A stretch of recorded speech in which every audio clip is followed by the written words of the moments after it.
When you value what you do, when you believe in yourself, and you know you'll fix any problem, 99% of the time, people are going to be great, right? You just need to listen.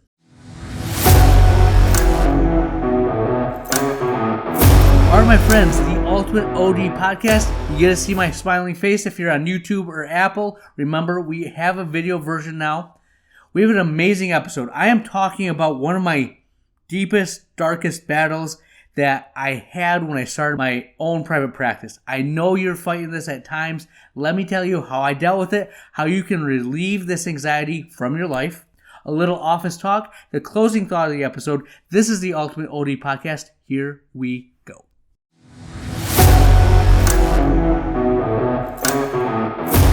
All right, my friends, the Ultimate OD Podcast.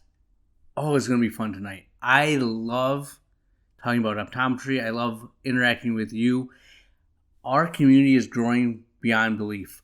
I love the fact now that we're on video. So we're on YouTube, Spotify has video, and then we're still audio only in Apple, all the other places you get your podcast at. However, I am very much looking forward to being able to see your smiling faces. Right now you can see mine. Here I am. I did cut my hair today because now I'm on video. Got to tighten stuff up for you. But the Ultimate OD Mastermind Group, it's filling up quickly. So please, if you're interested, send an email to drlily@theultimateod.com. We'll give you information. We're trying to get like doctors together. So years in practice, goals, people I think that will complement each other. We're going to help everyone get better, to grow. Good doctors have already signed up. You don't want to miss this. It's free, nothing to lose, only can get better. So send me an email. We'll go from there. Also, remember, I love to help you out. If you want, feedback, if you listen to an episode, you have questions, send me an email. I love to answer those. I text you. We can call. Whatever you need, I'm here to help out. I have a lot of my friends that I'm coaching, a lot of doctors that I've just recently met.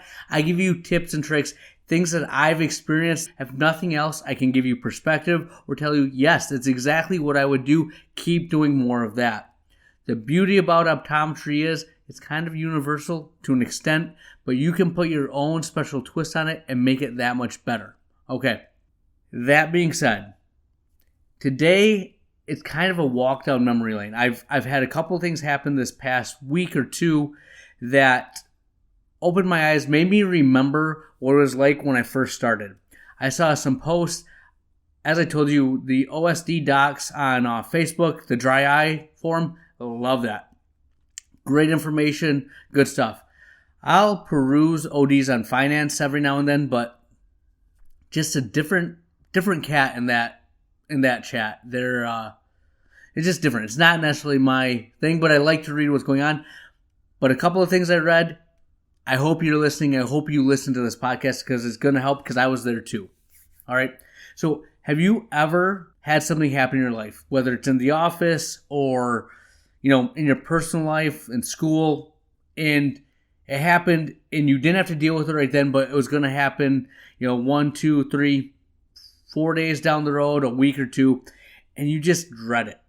You couldn't think about anything else.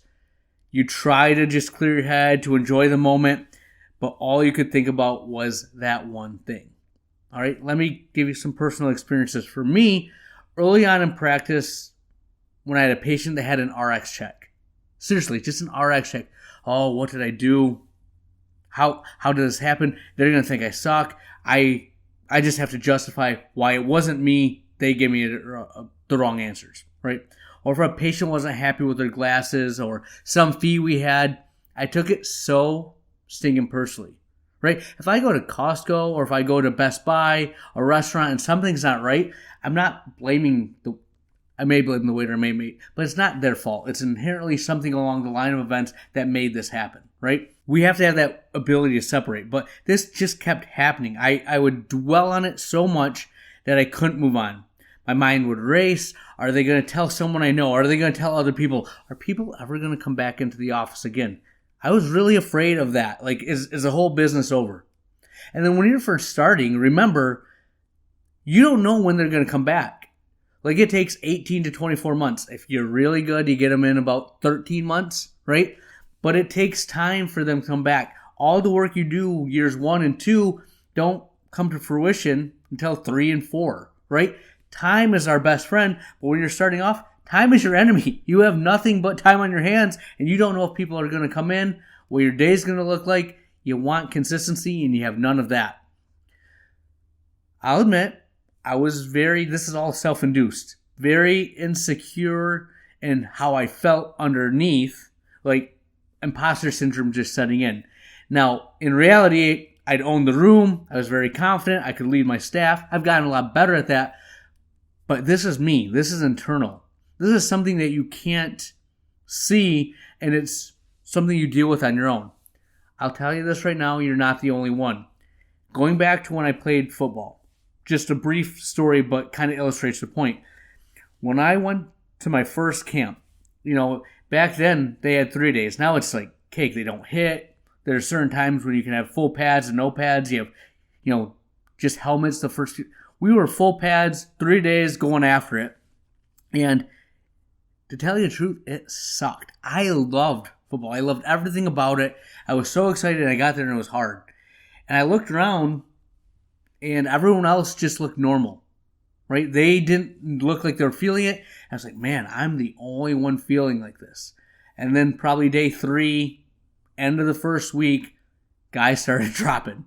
Like they weren't showing up anymore. They were gone. And I started to realize, whoa, they're feeling it too, but they couldn't fight through it. They couldn't keep going, right? And then as I went to my first spring ball, I went through my next camp, I looked at all the freshmen, all the new people coming in, and I just knew where they were at. I'm like, 75% of these people won't graduate playing football. They'll graduate school, but they're not going to fight through. They're not going to finish.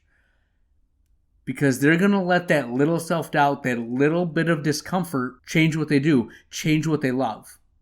Now remember this when you're starting a practice, because you don't start a private practice unless you absolutely love optometry. You love something about that business. Okay? So, know you're not alone. Talk to someone. Talk to a colleague. Send me an email. I've done this for so many years. I can give you perspective. But don't think you're alone. All right? Keep going forward and you're going to get better. So what did I do? I changed my mindset. All right? I own it. Like if there's an issue, it happens. It's not that there's a problem that happened. It's how you deal with it. That's the crucial thing to make it palatable. Make you get through it. Any problem that arises, I know I can fix it. All right? Now, early on, I would discount them, not charge, comp things.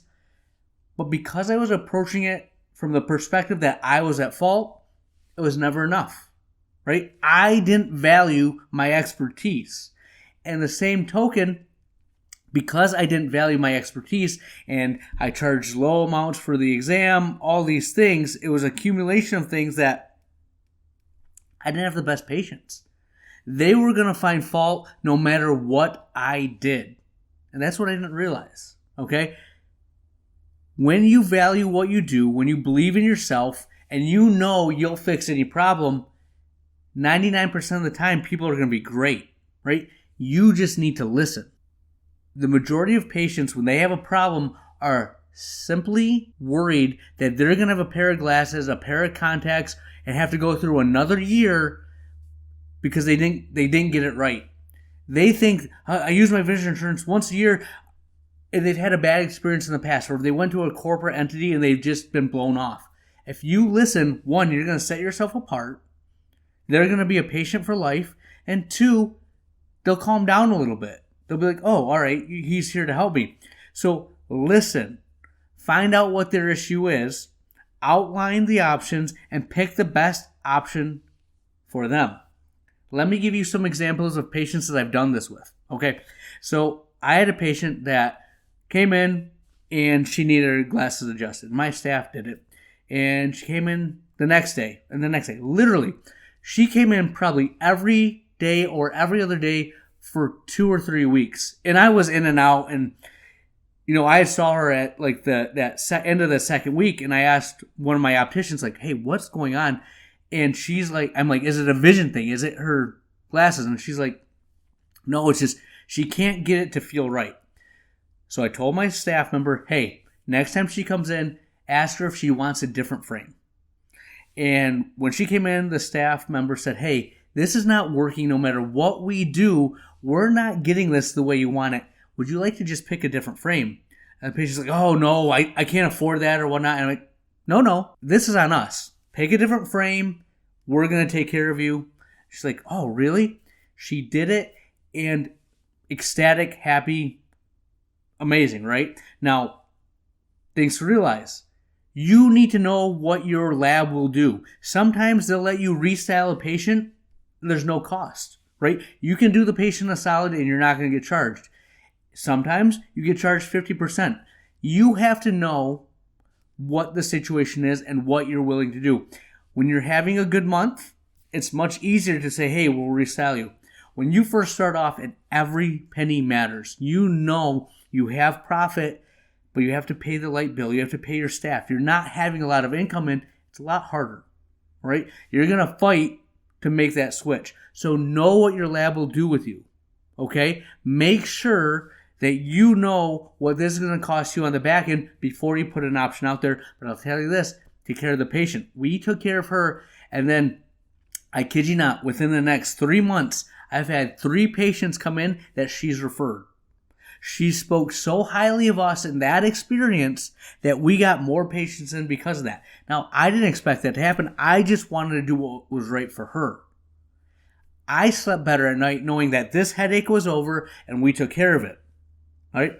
I had another patient, and essentially she got her first, she had glasses from us. She got them 2 years ago, and then she got another pair of glasses, went a little bit bigger on the frame, did a not that much difference in prescription, but got a new frame, and we always call patients at 3 days. Another thing, a little tip to do is always reach out and find out if there's an issue. You're not asking if there's problems. Do you have any questions? But follow up, do that extra bit of customer service. It goes a long way. You don't want them, one, not telling you there's a problem and going somewhere else, or two, getting all worked up, getting their, frustration on and telling everyone around, I got these new glasses and they suck, right? So call and find out if there's an issue. We called, we found out that, she's like, oh, it just feels off. It's different. I don't think the prescription's right. And I called her and I said, hey, I know there wasn't a huge change. I want you to wear them for another week. In a week, I'm going to put you on the schedule as an RX check. If it's great, don't come in. If it's better, then good. You're good to go. She's like, oh, all right. I'm like, is there anything else going on? She's like, well, this frame is a little bit bigger than what I thought, and I don't know if I like it. I'm like, so is it a frame issue or is it a vision issue? And she's like, it might actually be a frame issue. I'm like, all right, that's fine. I'm still going to have you wear them for a week. I'll switch the frame, no cost to you. Don't worry about that. I'll switch the frame, but I want to make one change one time. If I have to make a second change, there might be a little bit of cost. So wear these. Let's see if the prescription is better for you. She wore them for the week. I looked at my schedule when I came in. It might have been like a Tuesday. Monday, I left when I was done. Tuesday, she was on the schedule when I left. When I got back, she was on there talking to one of my staff members. Hey, what happened to X, Y, or Z? And they're like, oh, she called. She is doing great. She adapted to the prescription. She loves the frame now. It's a win. Know why it helped or why it worked? Because she knew she had no pressure. She was going to get taken care of. I was going to help her and make sure that the prescription was right. And two, if she didn't like the frame, we were going to fix that for her.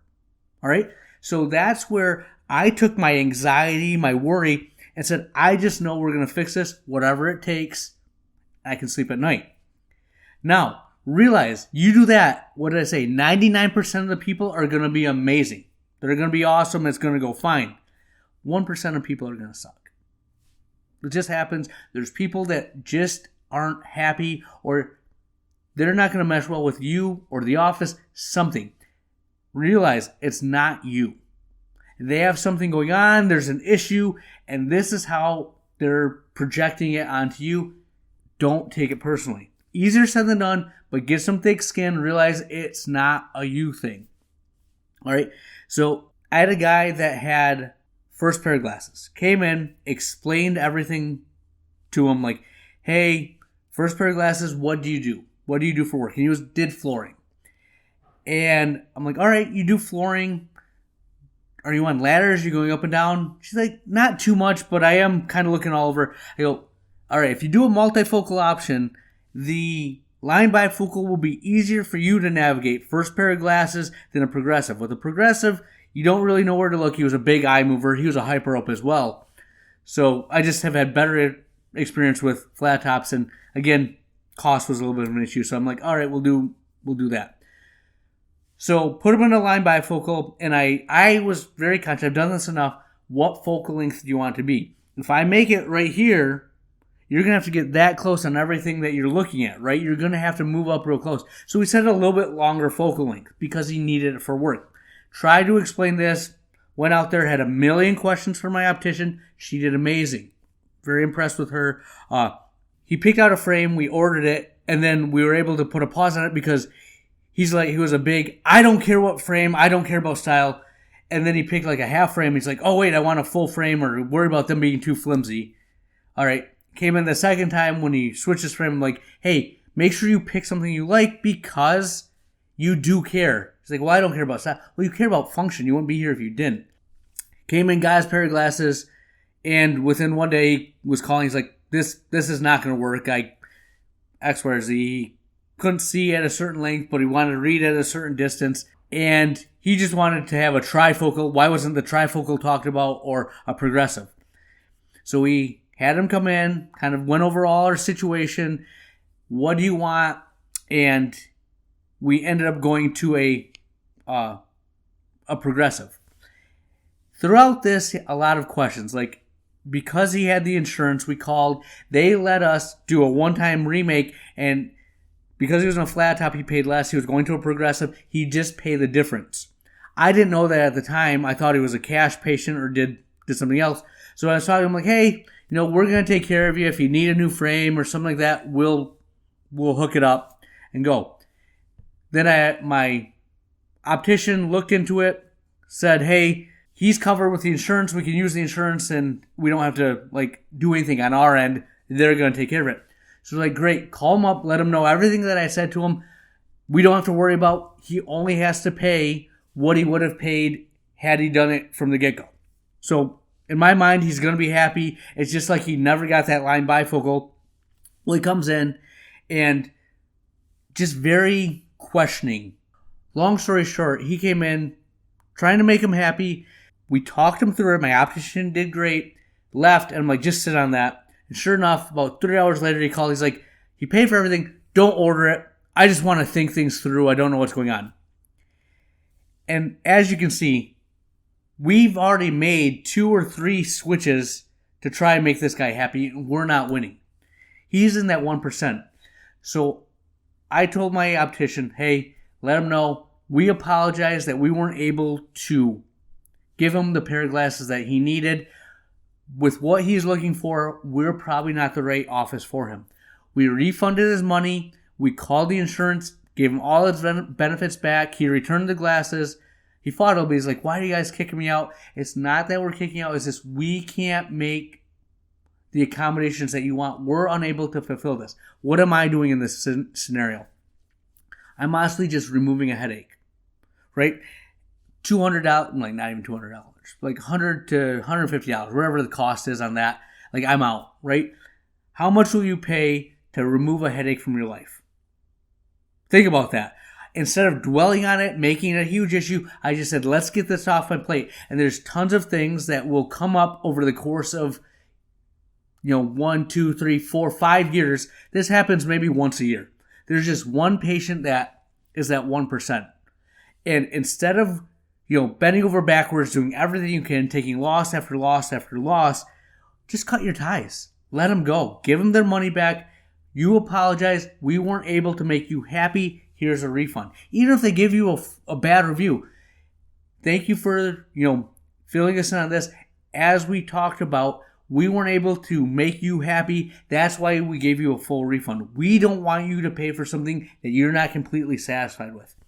Any reasonable person that reads that is going to think, well, there was an issue, they took care of them, right? If they don't, if this is a thing that keeps on happening, you need to look at your processes and what's going on. But if it's once a year, if it's very rare, don't waste your energy. Don't waste your worry on something so insignificant, right? Detach yourself. Those are two examples that I can give you where, taking care of them and the 99% is happy and appreciative, or the 1%, get rid of them. Don't worry about it. Move on with your life. Take care of the people that want to be taken care of. Think about that, but this was huge for me to grow and truly love what I'm doing. If you're early in this, if you've been doing this for years and you're still struggling with that, like I said, take this mindset and take care of that 99%. Listen, give them outcomes, value what you do. You are the expert. And 2, get rid of that 1%. Think about it. I'll have more for you next week.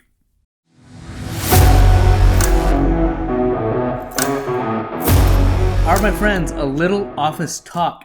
Oh, things are good right now. I am moving to the next level of my business, okay? I've been a one doctor practice that has done a lot of the day-to-day, right? I am slowly but surely pulling myself out of the operations and taking that CEO mindset. Now, I'm still going to be seeing patients, so my 9 to 5 when I'm in the exam room, that's me working in the office. But I am going to take more and more of my energy and put it towards culture, people, numbers, growing the business, right? I love that. It's fun for me. This will give me more time to spend with my family. My kids are 7, 5, 3, and 1. I want nothing more to be with them as much as I possibly can during these years. It's going to go fast, and I want to take full advantage of it. How do I do that? Get great systems in place, get great people on my team, give them power, let them run the business. I'm going to oversee the direction of the ship, but they're going to handle the day-to-day, getting out of operations. All right, so thinking about that, one of the things that's been in my head is the sales funnel, if you will, okay? I need to see as many people as possible to grow my business, right? I've been thinking a lot about managed care, hearing about people knock them off, get rid of vision care plans. But even when I hear that, they're switching how they give care. They're spending an hour with a patient. I would hate that mode of practice. Like, I get you can give a better exam, but I like a little bit of volume. I don't want to be a turn and burn corporate entity, but I still like to be busy. I like to see patients. I like the variety. I like the conversation. So managed care can work within that. You just have to make sure you do it right. In my office, medical optometry, dry eye is my number one focus. I think the ocular surface is absolutely fascinating. Look at my YouTube channel. We're making a lot of, for Family Vision Optical, we're making a lot of videos. Rejuvenation Dry Eye Center is going to be coming to market, if you will. It's already been in action, but truly branding it, marketing it, making that big in the next Q3, Q4, we'll actually have that out there. It's an exciting time. So in order to get those patients, what do I have to do? Comprehensive eye exams. How do I get comprehensive eye exams? Managed care is a vehicle that allows me to do that. Okay? So I'm taking full advantage of getting people in and going through the process. Now, in order for this to work, you have to put it out there what you offer. Whether it's scleros, myopia management, vision therapy, dry eye therapies, make sure it's part of your normal exam, part of every conversation you have. I talk about lid hygiene with every single one of my patients. Every patient benefits from it. Majority of patients need it. Number one, you get a more stable tear film, their vision's going to be that much better. They're going to wear their contacts, they're going to wear their glasses, their vision's going to be improved. I can help them with that. IPL, home therapy, tear care, heat-based therapies, I can do this, okay? One of the keys to doing this and having the conversation, one, make it just part of your normal exam, what you talk about, what your staff talks about. Number two, get used to hearing no. When I was, pre-optometrist Nick Lilly. I worked for a roofing company, and I would canvas. And when I had no money in my pocket, I would knock on every single door, look up at the roof and say, hey, has anyone given you an estimate? And the majority of people would say, no, get off my lawn, get out of here. But I got used to hearing no. We are not even close to that, but I don't care if I give the best possible treatment plan for the patient. I'm always going to do what's best for the patient. I'm never going to have them do something that would not be beneficial for them, right? But I'm not afraid to put it out there. Not everyone can afford to do it. But you know what? It's worth every penny. And I have that belief. You sell what you believe in. I believe in this wholeheartedly. So I'll tell every single patient about it. You know, what the options are, what I think would be best for them. Whether or not they walk through that door is their choice, but I have a responsibility to tell them about it. Just like each and every one of us has a responsibility to tell a patient about myopia management, about vision therapy if they have that need, right? Scleral lenses if they have an irregular cornea. If you're not putting it out there, you're doing them a disservice. You don't have to provide that care, but make sure you're letting them know it does exist. And please refer to our optometric colleagues. It does not have to be ophthalmology. Refer to each other. Get a good relationship. Hey, I really love vision therapy. You love dry eye. I'll send you, my dry eye patients. You send me your vision therapy patients. There can be a way this works, but don't be afraid to send a patient to another optometrist. Okay? Come up with those agreements where they're not going to get glasses, you're not going to lose a patient. It can be done. But make sure you are putting your best foot forward. So like I said, the funnel, right? I talk to every single patient. Number one, I need to get volume. Talk to every single one of my patients about it. My conversation, my presentation is getting that much better. Hone your craft. Be better at what you do. Like I said, this is just my staff culture. It's incredibly fun.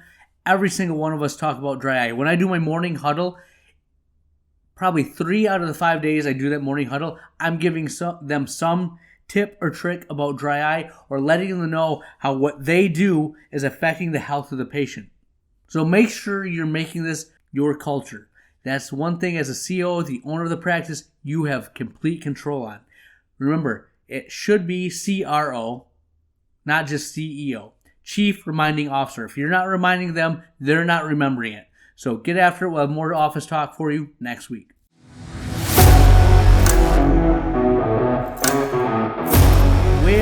Where has the time gone? We are to the closing thought of the episode, and today I will leave you with this thought. If you want advice, ask for money. And if you want money, ask for advice. I mean, think about it. So stinking true. If you're asking for money, people think that's your sole purpose. And you know what? Let me give you a little bit of advice here and you can go from there. But if you're going to someone and you're asking them for advice, if you're truly, genuinely seeking their wisdom and you're passionate about it, and if they see something in you that like, hey, there's something here, this person has it, right? They have something more. You'd be surprised how many people want to help you get to where you're going. They want to be part of that journey, right? And I'm not saying that you should do this with an ulterior motive, but just inherently, if you are seeking wisdom, good things happen. And that may be in the form of money, that may be in the form of opportunities, but go in seeking wisdom of people that have walked the walk before you. And I think that will be, if that's your goal, you'll get further with that. That's how I took that quote. That's what I took from it. You may see it as a different way, but this was coming from someone that was dealing with private equity firms, trying to get their startup off the ground. Not at all related to optometry, but I do think that applies to what we do. That's what I have for you. Dr. Lilly out.